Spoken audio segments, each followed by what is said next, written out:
Donc, je vous invite à ouvrir votre Bible à ce passage dans Matthieu 6 que nous avons lu ensemble. Matthieu chapitre 6.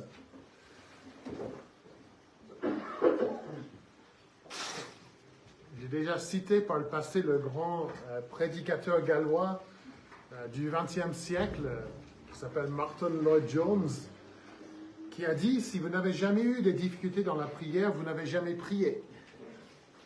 Je pense qu'il n'a pas tort quand il dit ça. Je pense que nous pouvons tous témoigner des difficultés que nous avons dans la prière. Et aujourd'hui, comme vous le savez, c'est le premier jour de la semaine de prière pour les églises évangéliques de France. Il y aura cette semaine des chrétiens partout en France qui vont se réunir pour prier ensemble. C'est une très bonne chose.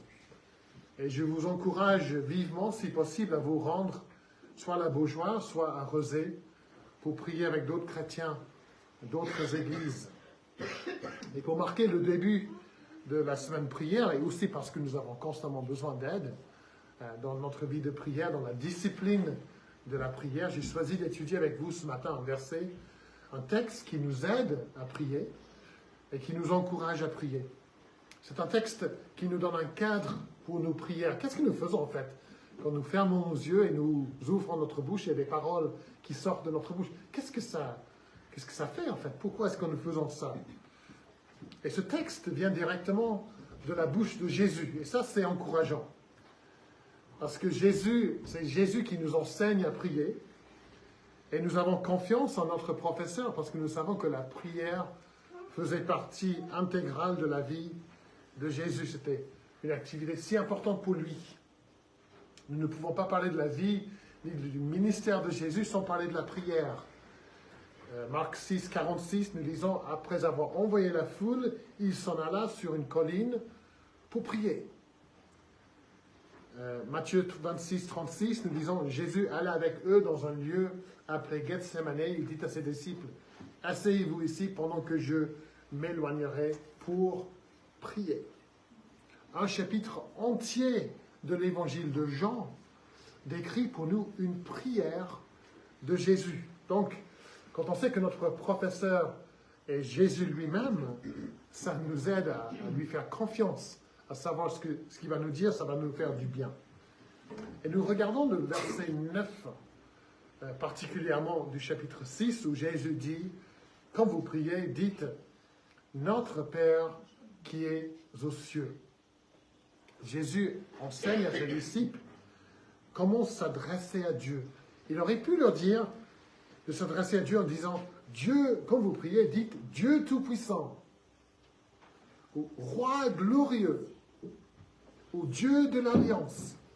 On voit ces titres de Dieu un peu partout dans la Bible. Mais Jésus choisit une manière d'adresser à Dieu qui ne se trouve nulle part dans l'Ancien Testament. Ça aurait été la première fois que les disciples entendent une telle manière de se parler à Dieu, de parler à Dieu. On prie Notre Père. L'idée de Dieu comme un Père, ça se trouve dans l'Ancien Testament, mais jamais dans la prière. Alors pourquoi une telle préface, une telle introduction à la prière? Qu'est-ce que cette préface, ces premiers mots, nous enseignent sur la prière, sur comment nous devons prier? Pourquoi commencer la prière avec ces paroles? Et ça ne veut pas dire que chaque fois que nous prions, il faut commencer par ça, mais qu'est-ce que ces paroles de Jésus nous enseignent sur la prière?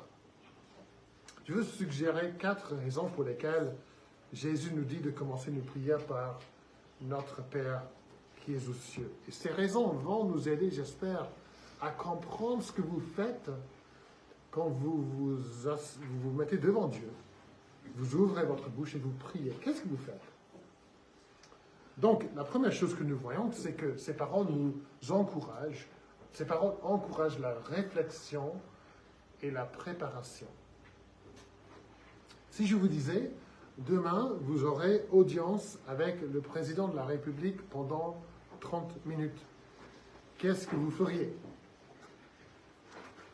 C'est vous qui choisirez les sujets de conversation. C'est à vous de décider. J'ai vu une vidéo du président il y avait une trentaine de personnes autistes, en fait, avec lui, qui lui posaient des questions. Et ils avaient tous préparé des questions en avance. Ils avaient tous écrit leurs questions, afin qu'au moment où ils se trouvent en la présence du président, ils ne soient pas comme ça. Non, ils avaient tout préparé. Voilà ce que je vais dire au président. Voilà ce que je vais lui demander.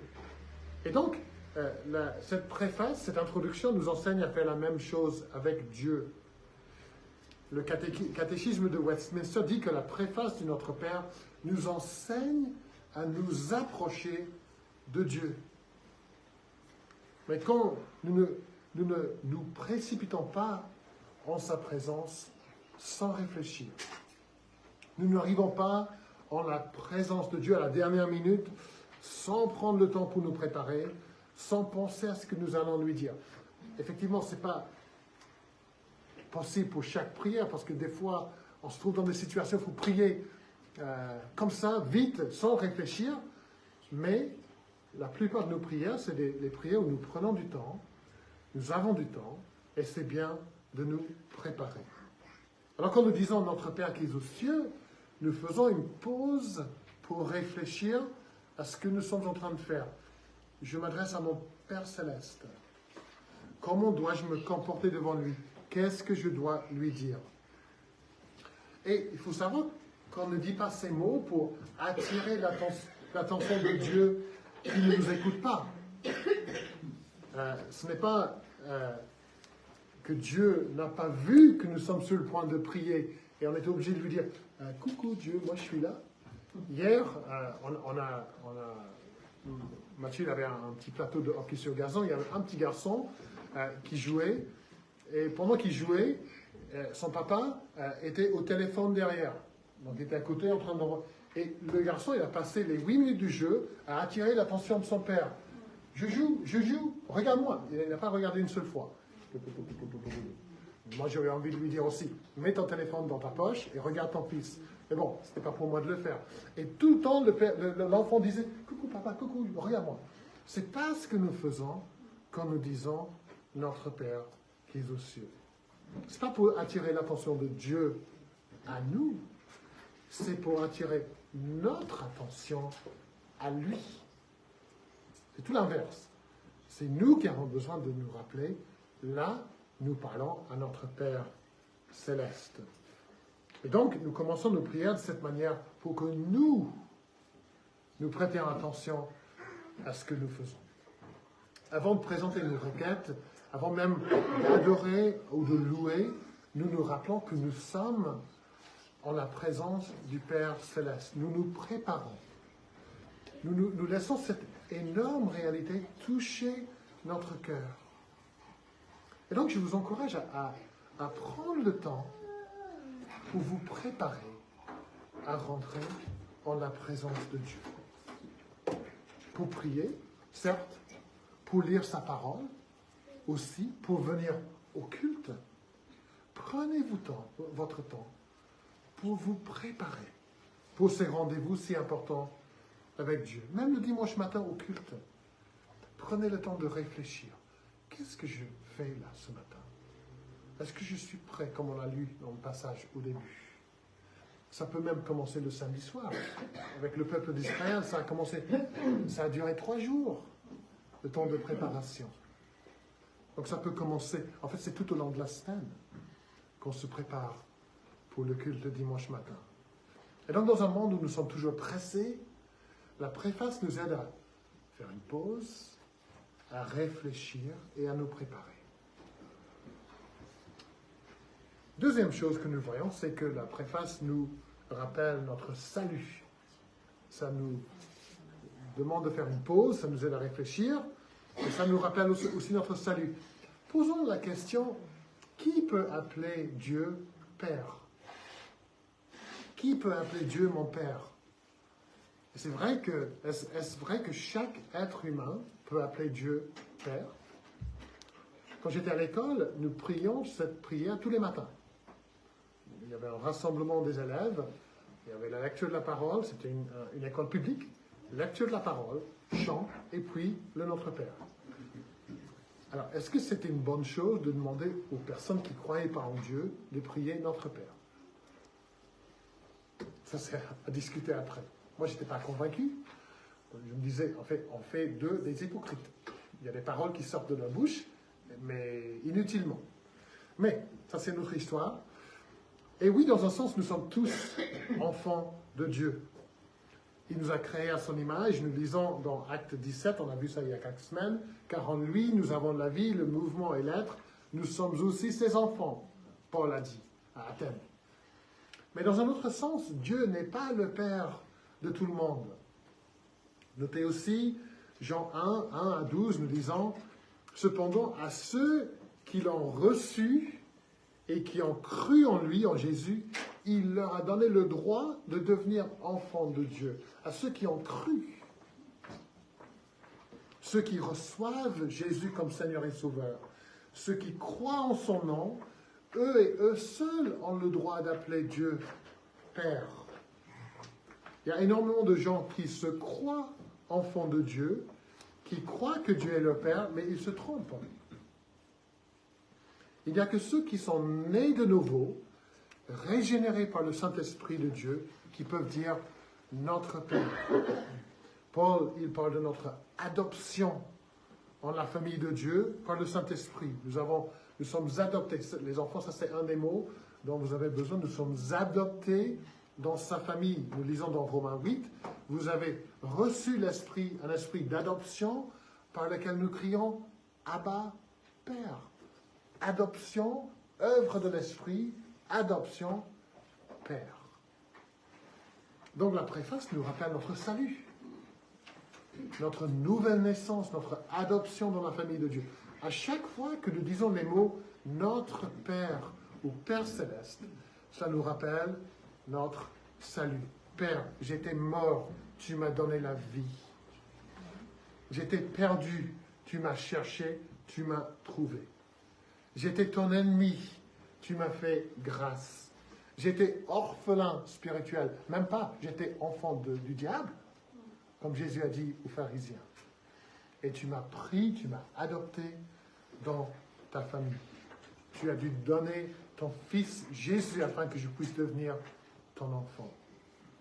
Ton fils unique est mort sur la croix en portant le péché de tes enfants adoptifs.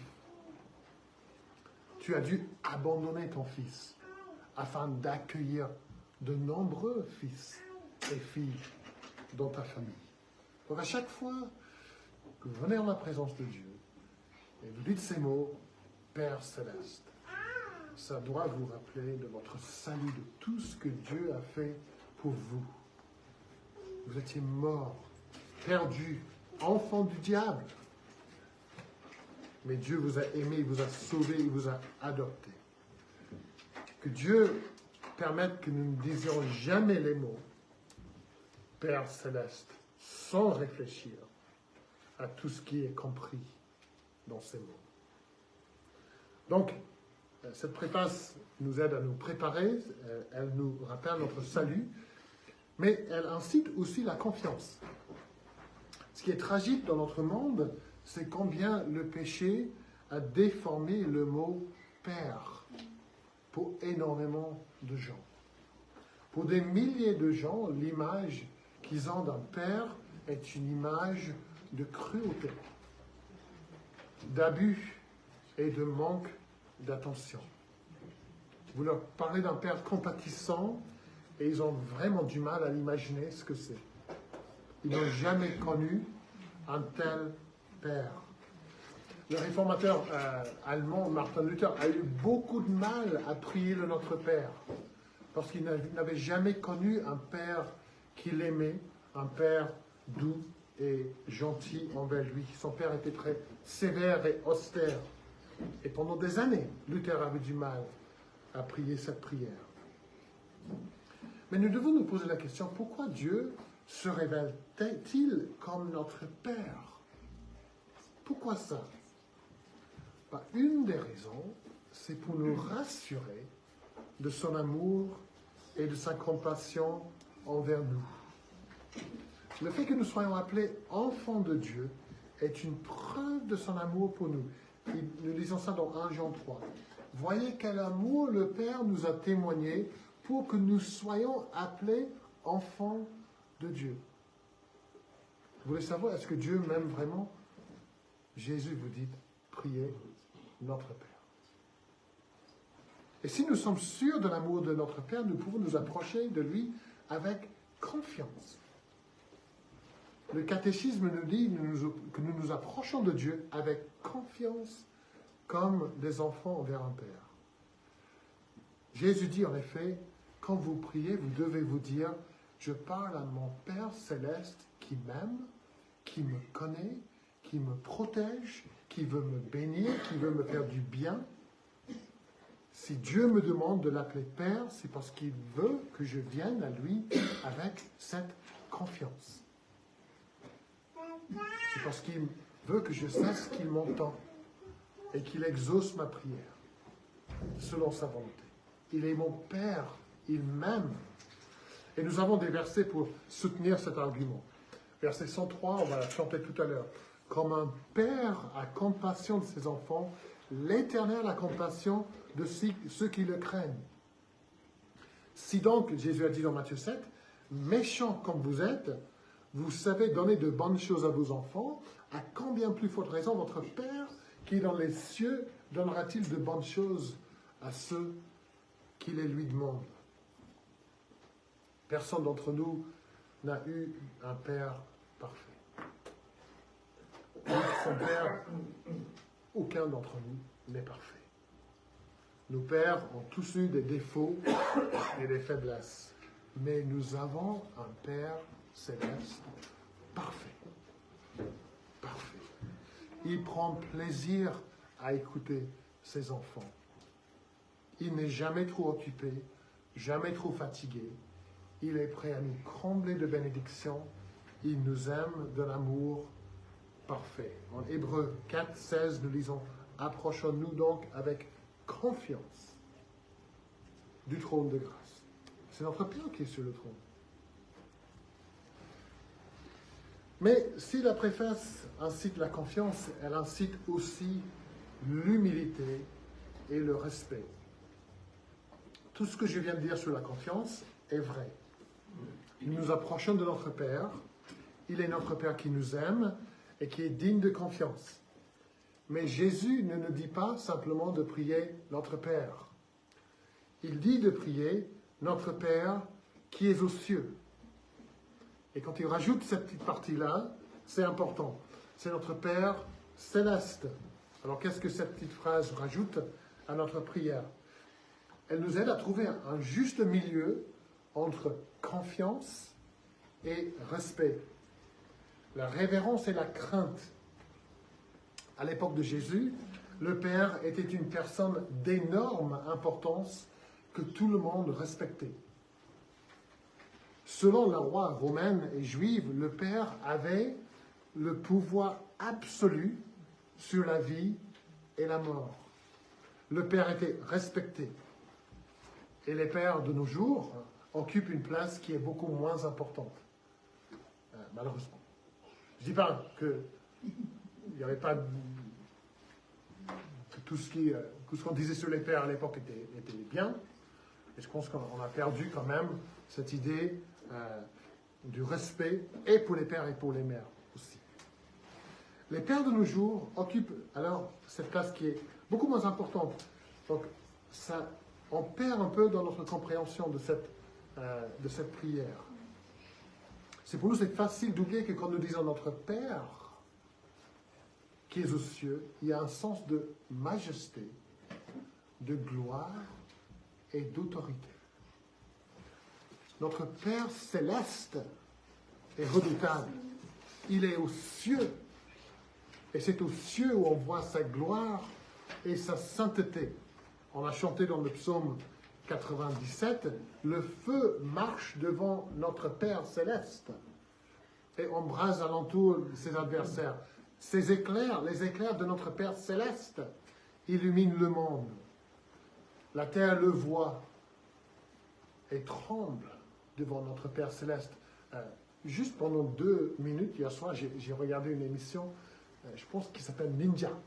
Je pense que ça s'appelle Ninja. Il y a un parcours je sais pas, un truc, je pense que si je tentais ce parcours, j'échouerais au premier obstacle. Mais il y a plein d'obstacles où il faut grimper, et toutes sortes de choses. Et il y avait un monsieur avec des super puissances, me semblait-il, qui faisait le parcours. Et je pensais à tout moment, non, il va tomber, il peut tomber. Mais à côté, il y avait sa famille, son épouse et ses 2 enfants, qui regardaient papa, le père, avec ses super puissances, mais avec plein d'admiration, de confiance. Regardez la puissance de papa. Boum, il tient, il saute, il ne glisse jamais, il ne chute jamais. Mais notre Père céleste, les enfants, regardez leur Père. Et nous devons regarder notre Père céleste avec toute sa puissance, toute sa force, toute sa majesté. Quand nous prions notre Père, est-ce que nous nous rendons compte que nous entrons dans la présence du Dieu Tout-Puissant? Est-ce que nous sommes absorbés par des pensées de la majesté de Dieu? Est-ce que nous tremblons devant lui? Où est notre humilité? Où est notre révérence? Où est la crainte de l'Éternel? Nous nous approchons de son trône et non pas de son fauteuil. Mes amis, si nous pensons que nous avons saisi la gloire et la sainteté de Dieu, il faut savoir que nous les avons seulement effleurés. Et le roi Salomon nous donne de très bons conseils dans le livre de l'Ecclésiaste. Il dit, ne te presse pas d'ouvrir la bouche et que ton cœur ne se hâte pas d'exprimer une parole devant Dieu. Car Dieu est au ciel et toi sur la terre. Et que tes paroles soient donc peu nombreuses. Nos prières doivent être marquées par le respect, la révérence, notre manière de nous approcher de Dieu aussi. Oui, il est notre Père, mais il est aussi le Dieu devant qui les anges se cachent le visage. Dans nos prières, dans notre louange, quand nous venons au culte, y a-t-il un sens de la majesté éclatante de Dieu? Il est aux cieux, il voit tout, il domine sur tout. Ça devrait radicalement changer notre façon de prier. Il faut cet équilibre. Père céleste, Père céleste. Et puis la dernière chose que cette préface nous rappelle, c'est notre communauté. Un des fléaux du christianisme du XXIe siècle, c'est l'esprit d'individualisme. J'ai ma foi personnelle, je vis ça entre moi et Dieu, et on oublie l'importance de la communauté et de la fraternité. Et cette préface nous enseigne que le chrétien ou la chrétienne n'est jamais seul. Nous ne vivons pas en isolation. Certes, on peut être coupé géographiquement pour un certain temps, c'est vrai, mais idéalement, le chrétien, la chrétienne vit en communauté. Partout dans cette prière, nous voyons la première personne plurielle. Notre Père, donne-nous, pardonne-nous, c'est toujours nous. Alors nous pouvons conclure que Jésus veut que nous prions ensemble. Ça, c'est un des mots, les enfants, dans votre mot croisé. Que nous prions ensemble. On fait partie d'une famille mondiale. Et ce notre réfute l'argument de ceux, il y en a beaucoup en France, qui disent « Moi, je suis chrétien, mais je n'ai pas besoin de l'Église. » Non, on est censé faire partie d'une communauté. Jésus a déjà parlé de l'importance de la prière en secret, seul, certes. Va dans ta chambre, ferme la porte et tout. Mais le chrétien ne peut pas dire « Moi, je prie seul, je passe du temps seul et je n'ai pas besoin d'autres personnes pour vivre ma foi chrétienne. »